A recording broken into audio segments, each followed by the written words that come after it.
Hey guys, what's going on? It is Ash here coming at you today, going over some of the evolving strategy in the meta at Town Hall 10 and Town Hall 11. We have a lot of cool attacks lined up today, some great Bo+Ner action, also some LaLoon action. So before we hop into that, look at guys how close I am to being, for the first time ever, 100% max. I have about 6 walls left and then my level 1 wall. I don't know if I want to upgrade it, guys. Should I? Should I not? Should I leave it? I don't know. It kind of reminds me of my humble beginnings in a way. I don't know if I want to touch it, but I'll do what you guys want me to do with the level 1 wooden wall.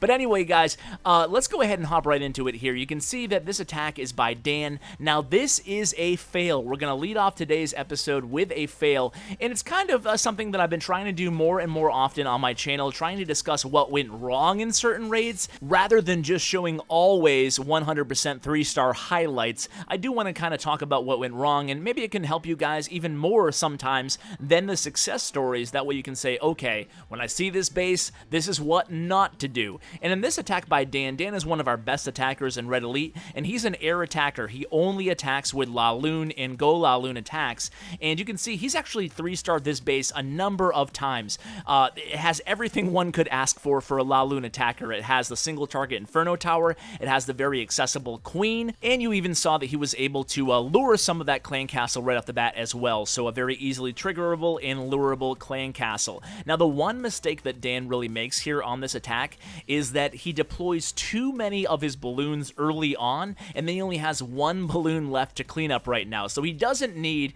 however many balloons he has right now. Maybe it's like 15 balloons alive right now. And look at this air sweeper here, guys. This air sweeper is going to be the bane of his existence in the back half of this raid. And you can see all the balloons are clumped up. It looks like he only has a few balloons, but there's actually about 10 balloons in that huge clump right now, and he could so use 5 or 6 balloons to come in from the northeast there where that 1 balloon came in and really help out on this attack. Even 1 haze spell over there would have helped as well. So by Dan's own admission here, he really didn't kind of see the raid through all the way to the end where he's going to engage that air sweeper, and that's what ultimately cost him the 3 stars on this attack. Now, you guys might be saying to yourself, poor Dan, he's batting lead off on this video and he showed a fail, Ash? What's up with that? But alas, don't worry, guys, because Dan is also up again right now, and we're going to show a success, which thankfully is usually the result on these Dan Penta LaLoon or 4 Quad LaLoon raids. You can see here what he basically does is he looks at all the bases when the war is just kicking off on battle day. He looks at every single Town Hall 11 on the enemy side, and he's really just looking for the basics. He's looking for a base where he can access the Queen in a pretty safe spot using only 1 golem in his heroes, even a few wizards obviously if needed. Oh, by the way, guys, this is a fresh hit, by the way, so no scouting here, didn't even know what was in the clan castle. And what he's able to do is take down 1 air defense, take down the clan castle and the enemy queen, and then he just plans out the LaLoon portion of the attack from there on out, encompassing the rest of the base. He's using the combination of haste spells and rage spells for the core, haste spells around the perimeter, and it's pretty much as easy as that. Now, we are seeing, I said this was going to be Town Hall 11 and Town Hall 10. We'll go to Town Hall 10 after this raid, and it's not that Go LaLoon and LaLoon isn't viable at Town Hall 10, it's just much more difficult. You're really relying heavily on the Grand Warden for the Eternal Tome ability, basically a built-in freeze spell for the back half of these raids. It really makes Go LaLoon much more viable than it currently is at Town Hall 10. Now, that's not to say it's impossible at Town Hall 10. In fact, I do have a couple nice replays to share with you guys. However, they won't be on today's video because I do want to kind of get into the Bo+Ner stuff. So we'll be covering some Town Hall 11 Bo+Ner, some Town Hall 10 Bo+Ner, and also some Town Hall 10 mass bowler attacks. Because honestly, I think at Town Hall 10, those are the strategies we want to focus on, mass bowler and Bo+Ner attacks, because I think that's where the current meta is kind of going to settle in here. Now, I promise you guys Town Hall 10 for the next replay. I misspoke here. 1 quick Bo+Ner attack at Town Hall 11, and the reason I'm bringing this replay is because look at these miners here, guys. They're only level 2. Now, to be fair, the base isn't 100% maxed out,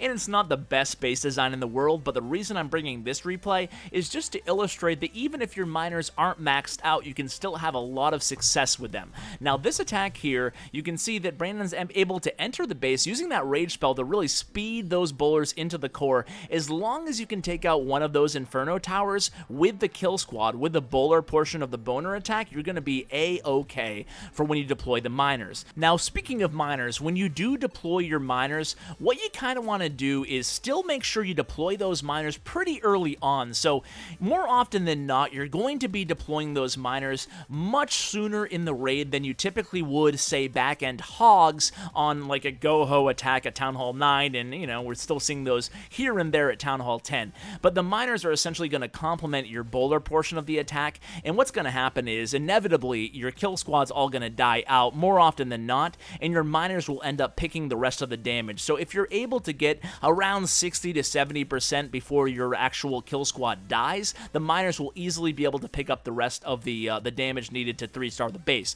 Now you can see here, the kill squad leaves that Inferno Tower at literally like 1% of its hit points, and to add insult to injury, the miners actually go everywhere but the Inferno Tower. This heal spell was not beautifully placed, unfortunately. Most of the miners actually go right on the perimeter there towards that wizard tower, and you can see that, you know, the heal spell was largely wasted there, unfortunately, but luckily he's still gonna pull off the 3-star regardless. Now guys, it's worth noting again that these miners are only level 2, and even with that poorly placed heal spell, Brandon's still able to pull off the 3-star. So this actually attack was literally at the very last second of the war, and we won this war by 1 star, 100 to 99. So we were, needless to say, thrilled, and chat was going absolutely crazy. I really love moments like that. So now we're going to move on to the Town Hall 10 stuff. I think that one might be it for the Town Hall 11 raids. Don't quote me on that, so we'll go ahead and see what we have in store. So Scorch here is going to be attacking. This attack actually just took place here. Now again, this base is definitely not maxed out, so you know, that's a disclaimer. But on the other side of the equation, Scorch is actually a pretty new Town Hall 10. You can see his heroes here are only 30-30, so he's a max Town Hall 9, just got his bowlers and his miners up to level 2 each, and you can see he's going to make very easy work of this base. So again, he's going to enter in, creating the funnel just like any strategy basically, no matter what strategy you're using. If you screw up the funnel, you're going to screw up the raid. So I always tell people, guys, if you're not sure, dedicate another 10 troop space to establishing the funnel. Use those 2 baby dragons if you need to. Use those extra wizards. Use a giant to tank for a couple extra wizards, because the number one thing that can go wrong on these attacks, the number one thing, is screwing up the funnel and having your bowlers go somewhere around the base. Now, if you guys are having trouble with your funneling, for whatever reason, some things are always going wrong, and it's always causing you to frustratingly lose a raid. Frustratingly? Is that even a word? I don't know. To lose raids. So here's a couple tips to help you funnel better, right? So number one is, and some of these might be pretty obvious, but I figured I'd share them anyway. Number one is, you don't want to enter into a base, if you can avoid it, you don't want to enter in at a corner of the base. So if it's a square base, those 4 points on the square, you don't want to enter one of those. It's always best to enter into a base, into a long, flat surface. It's just much easier to funnel, and with these wacky AI issues that we've been having lately, it's just much safer to begin with, because bowlers, even if you think you've got the funnel nailed, sometimes they have a tendency to target an interior building and then move along the perimeter of a base. I'm sure we've all been there, so just be very careful. You can see like Husker Wags over here, he's attacking into a base from this long area rather than the corner, like the northern point would be a much more difficult area to enter in on. So that's one tip. Number two is, if you're going to be using a jump spell to access the core of the base, to funnel your troops into the base, or even if you're using wall breakers, it's best to make that opening or use that jump before you deploy your bowlers if you can. That way, right when you place those bowlers, their AI will lock onto a target, hopefully where you want them to go, into the core of the base. And the third little tip for funneling is, if you have to, use a rage spell pretty early. You can actually correct some funneling issues if you use a rage, and even your Barbarian King's Iron Fist ability. If things start to go wrong very early on, you can kind of lead the pathing in a new direction if the situation dictates for it. Maybe I'll actually bring a video dedicated on fixing funneling issues in the future, but you know what, I've been talking so much about funneling that I haven't even given the play-by-play on these last 2 attacks. But we saw the Bo+Ner attack. Now this by Husker, who's one of our best Town Hall attackers, is just a straight up mass bowler attack, and bowler attacks are still totally viable at Town Hall 10. In fact, they might even be a little bit easier than Bo+Ner attacks, max. It really depends on what level your troops are, what type of base you're hitting, and certainly what the Inferno Towers are set to. Now let's kind of move on here. Another not totally maxed out base, it doesn't look like here, but again, the heroes aren't max either, so these are really real-life scenarios. These are the type of things that you're going to be encountering in the game, and the type of strategy that you're going to be using against these bases to execute these 3 stars, hopefully. Now, against a base like this, obviously, you know, if you want to play things safe, if it's a close war, if things are tight, you kind of want to enter in the base towards the town hall area. It might not be the most ideal place to enter in a base, but it all depends on what you need out of your clan war, right? It doesn't make sense to try to execute a very risky attack going for 3 stars when you only need 2, especially if it's early on in a clan war and you're hitting a fresh base that has not been attacked yet. I always kind of prefer to angle my attack somewhere near the town hall area. That way I can at least lock up the 2 stars and then hopefully get the 3. And then if it's later in the clan war, or if I'm playing cleanup on a 2 star, or if I'm dipping as a town hall 11 onto a town hall 10,